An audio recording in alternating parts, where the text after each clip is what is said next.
राष्ट्रीय गीत वंदे मातरम को 150 साल पूरे हो गए हैं।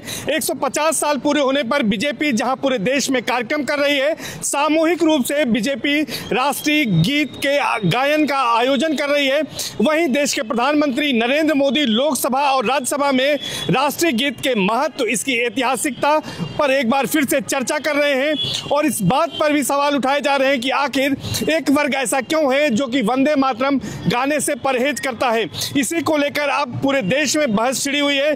संसद के दोनों सदनों में जहां इस पर चर्चा हो रही है, वहीं संगम नगरी प्रयागराज की अगर बात करें तो अल्पसंख्यक समुदाय से कुछ लोग हमारे साथ हैं, उनसे हम बातचीत करते हैं। इरशाद उल्लाह जी सामाजिक कार्यकर्ता हमारे साथ हैं, तनवीर अंसारी जी हमारे साथ हैं और इसके साथ साथ तनवीर शरीफ हमारे साथ हैं और राहिल हसन जी हैं। हम इनसे बातचीत करेंगे और जानने की कोशिश करेंगे कि आखिर राष्ट्रीय गीत को गाने में समस्या क्यों है, खास वर्ग को क्यों समस्या होती है और जो देश के प्रधानमंत्री करना चाह रहे हैं इसके पीछे मकसद क्या है और ये अल्पसंख्यक समुदाय के जो लोग हैं वो क्या सोचते हैं। क्योंकि संगम नगरी प्रयागराज वो धरती है जो गंगा जमुनी तहजीब की धरती कही जाती है, यहाँ से जो संदेश निकलता है वो दूर तलक जाता है। इरशाद भाई, बात निकलेगी तो दूर तलक जाएगी। संसद में अब राष्ट्रीय गीत वंदे मातरम पर चर्चा हो रही है, क्या कहेंगे आप इसको लेकर और क्या ये उचित समय है? देखिए, सबसे बड़ी बात यह है कि गौरव की बात है कि आज वंदे मातरम का 150 साल पूरे हो रहे हैं और ये 150 साल पूरे होने पे हमको महसूस ये हो रहा है कि जो समय जब इसको गाया गया था तो देश की आज़ादी के लिए, देश के परवानों के लिए, जिन्होंने इस देश की आज़ादी के लिए अपना खून, अपनी बलिदान, अपना घर, अपनी बीवी बच्चे सब कुर्बान कर दिया, सब शहीद कर दिया, उनको सलाम है। लेकिन वो बात कर रहे हैं जो देश के उस समय गद्दारी कर रहे थे, वो लोग इस पर चर्चा करने की बात कर रहे हैं। वो लोग जो अंग्रेजों को मुखबिरी करके और देश के क्रांतिकारी लोगों को जेल में डालने का, फांसी में डालने का, गोली से मरवाने का काम कर रहे थे, उस पर वो चर्चा कर रहे हैं। ये बताइए कि एक वर्ग ऐसा है जो कि वंदे मातरम गाने से परहेज करता है, ऐसा क्यों है? देखिए, कोई आप जबरदस्ती नहीं, वो आदमी की स्वेच्छा इच्छा से कुछ भी वो बोल सकता है, लेकिन आप जबरदस्ती किसी के मुंह में अपनी जबान नहीं ठूस सकते। बिल्कुल, लोकतांत्रिक देश नहीं ठूस सकते, लेकिन वंदे मातरम गाना चाहिए कि नहीं गाना चाहिए? गाना चाहिए। हमने कहा कि जबरदस्ती भारतीय जनता पार्टी आरएसएस अपने यहाँ क्यों नहीं गाती?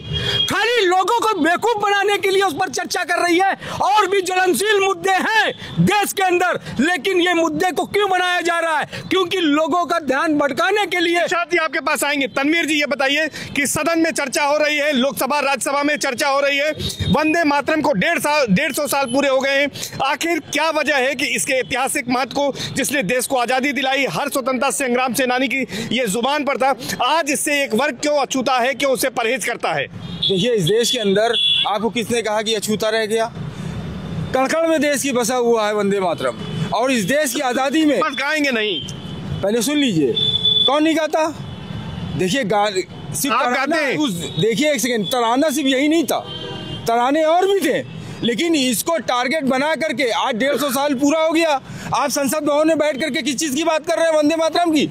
आपने बेरोजगारी की बात की, देश की शिक्षा पे बात की। देश के प्रधानमंत्री कह रहे हैं कि 1937 में आपको बिहार का चुनाव दिख रहा है, आपको बिहार का चुनाव हो गया, बिहार जीत गए। नहीं, उसके बाद अभी आपको बंगाल का चुनाव दिख रहा है। हाँ, उसमें भी आपने एक मुद्दा उठाया था, यहाँ भी एक मुद्दा उठा करके ले आएंगे। तो आपको लगता है ये चुनावी है? ये चुनावी है ही है। आप लोकसभा में इसकी क्यों बहस कर रहे हैं? आज देश अगर 150 साल पूरा कर रहा है तो आप उन दीवानों को याद करिए जो शहीद हो गए। आप किसकी आइडियोलॉजी थोप रहे हैं? जिन्ना की आइडियोलॉजी थोप रहे हैं यहाँ पे। जिन्ना ने क्या किया था? जिन्ना ने देश का बंटवारा किया था, हम लोगों ने बंटवारे के साथ हम लोगों ने साथ नहीं दिया। हम बाई चॉइस थे यहाँ पे, बाई चांस नहीं थे। हमने जिन्ना को ले जाके पाकिस्तान में दफनाया है, हिंदुस्तान में उसको यहाँ की मिट्टी तक नहीं दी। आप हिंदुस्तानी मुसलमान के ऊपर शक नहीं कर सकते, आपके सर्टिफिकेट की जरूरत नहीं है। हिंदुस्तान का मुसलमान अपनी जान दे रहा है। कोई शक नहीं कर रहा है, लेकिन वंदे मातरम गाने से परहेज क्यों है? कौन कहता है परहेज है? गाते हैं बिल्कुल। जो देखिए, ये तराना है, आजादी के दीवानों ने गाया था। अगर आजादी हमें आज लोग गाना गाते हैं कि नहीं? गाना गाते हैं कि नहीं? तराना और गाना, इसमें गाने भी बने हुए हैं। एक सेकंड, ए.आर. रहमान साहब ने भी गाया है, क्या वो मुसलमान नहीं है? ए.आर. रहमान साहब वंदे मातरम बिल्कुल गाया है। और हम तो एक तराना और गाते हैं, सारे जहां से अच्छा हिंदुस्तान है हमारा, हिंदी है हम वतन, हिंदुस्तान हमारा, बिल्कुल हिंदुस्तान हमारा है। तनवीर शरीफ जी से बात करेंगे। तनवीर जी, गर्मा गर्म चर्चा हो रही है वंदे मातरम पे, सदन में भी और यहाँ पर सड़क पर भी हम लोग चर्चा कर रहे हैं। वंदे मातरम जो कि हमारी आजादी का गीत है, राष्ट्रीय गीत के रूप में उसे अंगीकार किया गया, उसको लेकर क्या कहेंगे? मेरा कहना है क्यों चर्चा हो रही है इस पे? चर्चा तो बहुत सी चीज़ों की होनी चाहिए। आज देख लीजिए हमारे इंडियन इकोनॉमी क्या हो गई है, डॉलर 90 पार कर चुका है, बात हुई थी कि डॉलर 60 के नीचे आ जाएगा।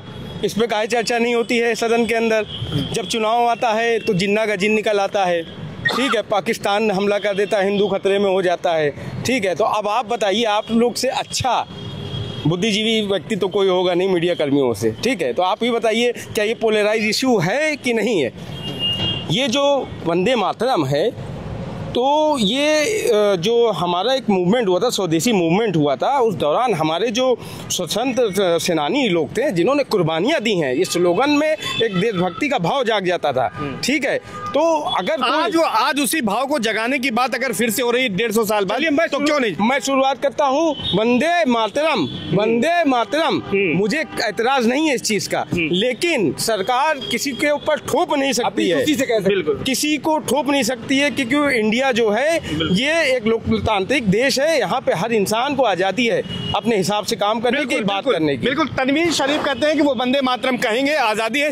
राहिल जी, आप ये बताइए कि प्रधानमंत्री जो चर्चा कर रहे हैं, जिस तरह की बातें इस समय हो रही हैं, आज पूरा देश एकजुट है और 150 साल वंदे मातरम को, राष्ट्रीय गीत को हुए हैं, ये गाना चाहिए, सबको गाना चाहिए कि नहीं गाना चाहिए?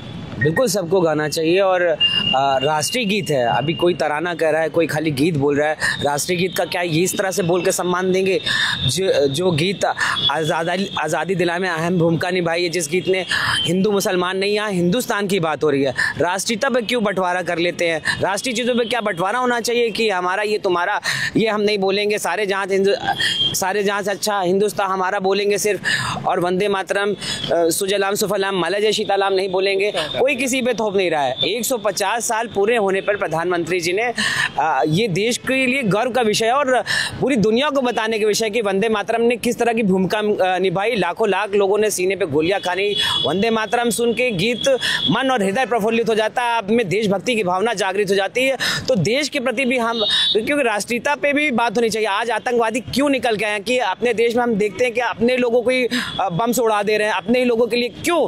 बिल्कुल राष्ट्रीयता में कमी है लोगों में। अभी भी एक समुदाय है जो राष्ट्रीयता में बहुत कमी है बहुत लोगों में।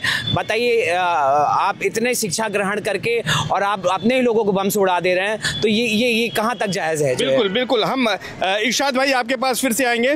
आप तो सामाजिक कार्यकर्ता हैं, कांग्रेस से जुड़े हुए हैं। प्रियंका जी ने सदन में ये कहा कि उनके तमाम कार्यक्रमों में वंदे मातरम गाया जाता है। आप वंदे मातरम गाते हैं? बेशक, हर पूरे प्रोग्राम में जहाँ भी कांग्रेस का अधिवेशन होता है, जहाँ पे भी कांग्रेस का छोटा सा भी प्रोग्राम होता है, वहाँ वंदे मातरम गाया जाता है।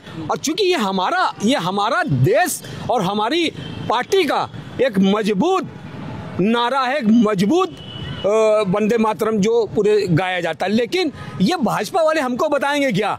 ये इनका कौन बताएगा आपको? हाँ, कौन बताएगा? हमारा इतिहास रहा है, हमारा ये इतिहास रहा है, ये इतिहास वाले नहीं है। अगर भूल जाएंगे तो कौन याद कराएगा आपको? कौन किससे याद करना चाहिए? हमको कोई भुला ही नहीं सकता, हमको कोई भुला ही नहीं सकता, क्योंकि हम कांग्रेसी हैं। इसका मतलब है कि हम गांधीवादी हैं और हम पूरे देश के अंदर जितने लोग शहीद हुए हैं उन सब का ब्लड हमारे अंदर है। मतलब चर्चा होनी चाहिए थी कि नहीं होनी? इस पर नहीं होनी चाहिए, और भी चर्चाएं होनी चाहिए। महंगाई पर, बेरोजगारी पर, शिक्षा पर, जिस तरीके से देश की इकोनॉमी गर्द में जा रही है, गड्ढे में जा रही है, उस पर होना चाहिए। और पूरी तरीके से महिलाओं पर और किसानों पर जो हो रहा है उस पर होना चाहिए, जो मुद्दे हैं। लेकिन ये मुद्दे को पर अपने आप को छुपने के लिए, अपने आप को छुपाने के लिए, अपनी बेईमानी को, भ्रष्टाचार को, अपनी सारी चीज को छुपाने के लिए ऐसे मुद्दे लाते। तनवीर जी, चर्चा होनी चाहिए कि नहीं होनी चाहिए? देखिए, चर्चा तो इस चीज़ पे हो जानी चाहिए थी, आज जो हो रही है ठीक है, लेकिन अगर जबरदस्ती नहीं कर सकते। हम अपनी मर्जी से बोलेंगे वंदे मातरम, ये मेरी मर्जी है। सियासी है ये? बिल्कुल सियासी है, मैं तो कह रहा हूँ ना वंदे मातरम। लेकिन आप कहेंगे तुम कहो वंदे मातरम, तो बिल्कुल नहीं कहेंगे। ये चीज़ समझ लीजिए, बिल्कुल नहीं कहेंगे। आपको लगता है कि वंदे मातरम कहना चाहिए? क्यों नहीं कहना चाहिए? अगर हम वंदे मातरम जब हम भारतीय हैं, भारतीय नागरिक हैं, इस देश के नागरिक हैं, तो ये हमारा कर्तव्य बनता है, ये हमारा दायित्व है कि वंदे मातरम बोलना चाहिए। वंदे मातरम। ठीक है, सब लोग वंदे मातरम बोलेंगे और वंदे मातरम सदन में बोला जा रहा है, यहाँ पर बोल रहे हैं। यहाँ पर किसी को वंदे मातरम बोलने से दिक्कत नहीं है, लेकिन इनका यही कहना है कि हम अपनी मर्जी से बोलेंगे, हम पर यह विचार थोपा नहीं जा सकता। और प्रधानमंत्री 150 साल बाद जो इस पर चर्चा कर रहे हैं लोकसभा और राज्यसभा में, यह उचित नहीं है, क्योंकि तमाम और मुद्दे हैं जिस पर चर्चा होनी चाहिए थी, सिर्फ इस पर चर्चा नहीं होनी चाहिए थी। सर्वेश दुबे, न्यूज़ 18, प्रयागराज।